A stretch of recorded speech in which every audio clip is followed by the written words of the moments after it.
శ్రీరామచంద్ర జయ రామచంద్ర శ్రీరామచంద్ర జయ రామచంద్ర రఘువీర రణధీర రఘుకుల రామ. అందరికీ నమస్కారం అండి.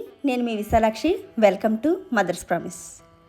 అయోధ్య రాముడు, కోదండరాముడు, అందరికీ ఆదర్శప్రాయమైనటువంటి ఆ శ్రీరామచంద్రుడి యొక్క శ్రీరామనవమి వేడుకల్ని మా ఇంట్లో చాలా ఆనందంగా అందరం కలిసి జరుపుకున్నామండి. మేము జరుపుకున్న ఆ శ్రీరామనవమి విశేషాలన్నింటినీ కూడా ఈరోజు ఈ వీడియో ద్వారాగా మీతో షేర్ చేసుకుంటున్నానండి. సంతానం లేనటువంటి దశరథ మహారాజు పుత్రకామేష్టి యాగాన్ని నిర్వహించి ఆ యాగ ఫలముగా నలుగురు పుత్రులకు జన్మను తన ముగ్గురు భార్యలు కూడా ఇచ్చారు.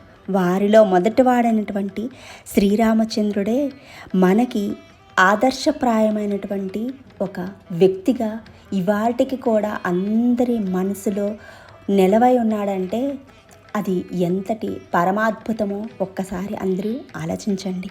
వసంత ఋతువు చైత్ర శుద్ధ నవమి రోజున ఆ శ్రీరామచంద్రుడు జననం అనేది మధ్యాహ్నం 12 గంటల వేళలో త్రేతాయుగంలో జరిగిందనమాట. ఆ రోజుని పురస్కరించుకొని మనందరము కూడా రామనవమిని ఎంతో అద్భుతంగా చేస్తుంటాం. ఇదే రోజున స్వామివారికి కళ్యాణము, అలాగే స్వామివారి పట్టాభిషేకాన్ని కూడా చాలా అంగరంగ వైభవంగా అందరము కూడా జరుపుకుంటాం అన్నమాట. రామనవమి ఎప్పుడు చేసినా సరే ఇలా అన్ని రకాలు వేసేసి వడపప్పును తయారు చేసుకోవడం ప్రసాదంగా ముఖ్యంగా అలవాటు అనమాట. ఊర్లో అయితే ఇలాగే చేస్తారు, నేను కూడా ఇలానే చేస్తుంటానన్నమాట.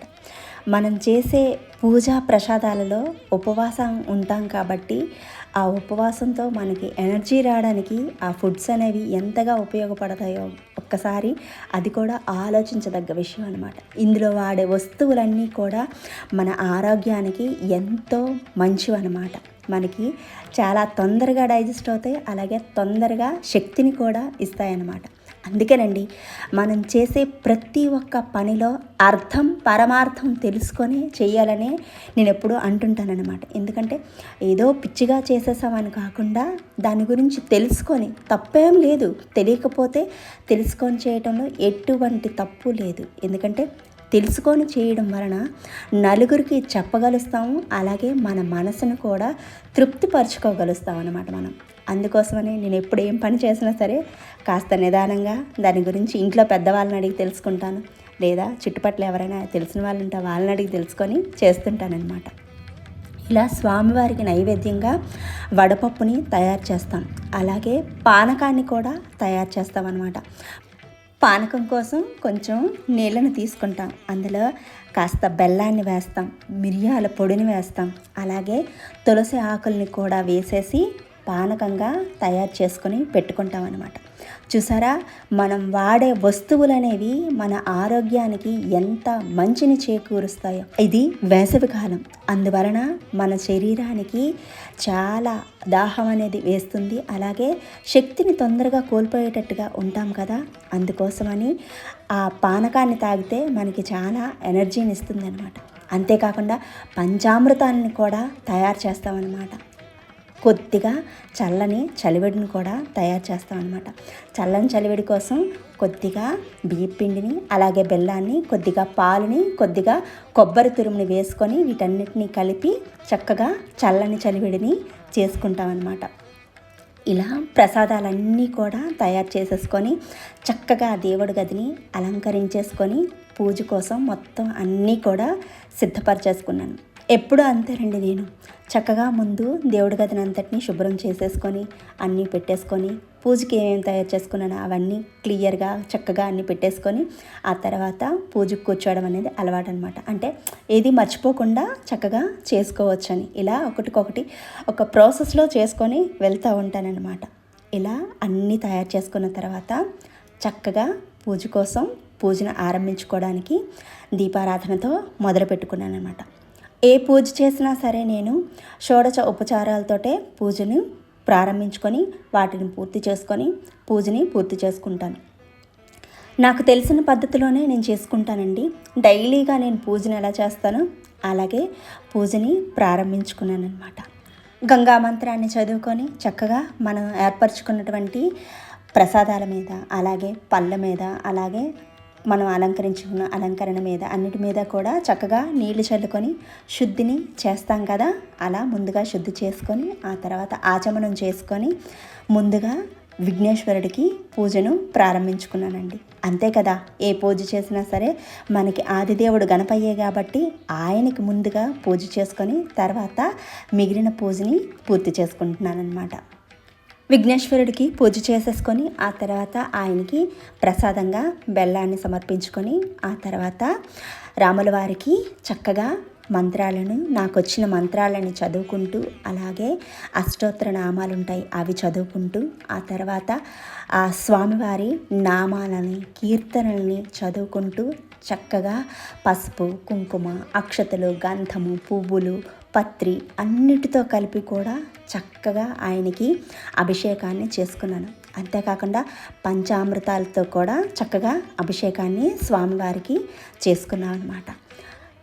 ఊర్లో అయితే చాలా అంగరంగ వైభోగంగా స్వామివారి నవమి ఉత్సవాల్ని చాలా బాగా చేస్తారనమాట. ఎందుకంటే ప్రతి ఊరిలో కూడా రామమందిరం అనేది కంపల్సరీ ఉంటుందన్నమాట. రామమందిరం లేని గ్రామమే ఉండదని అంటారు కదా ఎప్పుడున్నూ పెద్దవాళ్ళు. అలా ఊర్లో రామమందిరంలో ఊర్లో వాళ్ళందరూ కలిసి కూడా చాలా ఆనంద అద్భుతాలతో చేస్తుంటారన్నమాట.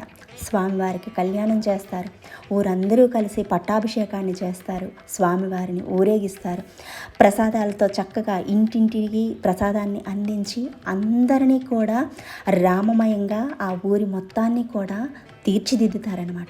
అందరూ పరవశులై తన్మయులై ఆ ఆనందాన్ని తిలకించి ఆ అద్భుతాన్ని మనసారా అందరూ కూడా ఆస్వాదిస్తారనమాట. నేనైతే ఇక్కడ చక్కగా మా ఇంట్లో వాళ్ళందరితో కలిపి పూజను పూర్తి చేసుకున్నాను అనమాట. ఎందుకంటే మనకి ఆదర్శప్రాయుడు ఆ శ్రీరామచంద్రమూర్తి. ఎందుకు ఆదర్శప్రాయుడు అని అంటున్నామనంటే ప్రతి ఒక్కరు కూడా ఒక అమ్మాయికి పెళ్లి చేస్తున్నప్పుడు శ్రీరామచంద్రుడు లాంటి భర్త వస్తే తన జీవితం బాగుంటుంది అని అంటుంటారు. అంటే ఒక కొడుకుగా, భర్తగా, ఒక అన్నగా, ఒక తండ్రిగా, ప్రజలను కాపాడేటటువంటి ఒక రాజుగా ఎంతో ఉన్నత శిఖరాలను పొందినటువంటి వారు శ్రీరామచంద్రమూర్తి. ఎందుకంటే ఒకే బాణము, ఒకటే మాట, ఒకటే స్త్రీ, ఈ నినాదంతో ఉన్నటువంటి ఏకైక వ్యక్తిత్వం కలిగినటువంటి వ్యక్తి ఆ శ్రీరామచంద్రమూర్తి. ఆయన ఆదర్శాలని మనందరం కూడా తీసుకొని మన జీవితానికి ఒక మంచి మార్గాన్ని మన ముందుకు వెళ్ళే విధంగా మనము చూసుకోవాలన్నమాట. ఎందుకంటే మనం ఏదైనా సరే ఒకటి చేస్తున్నామనంటే దాంట్లో కష్టం అనేది తప్పకుండా వస్తుంది. కానీ కష్టం వస్తుంది కదా అనేసి మనము ఆ మార్గాన్ని వదలకూడదు. ఇదే నేను చిన్నప్పటి నుంచి నేర్చుకున్నది. తాతయ్య వాళ్ళని నేను అడిగేదాన్ని, ఎప్పుడైనా ఏదైనా చేస్తున్నప్పుడు కష్టం వస్తే ఏం చేయాలని అడిగితే వాళ్ళు ఏం చెప్పేవాళ్ళంటే, నువ్వు ఎన్నుకున్న మార్గం అనేది మంచి మార్గం అయినప్పుడు ఎంతటి కష్టం వచ్చినా సరే ఆ మార్గాన్ని ఎప్పుడూ కూడా వదలకమ్మా అనేసి తాతయ్య చెప్తూ ఉండేవారనమాట.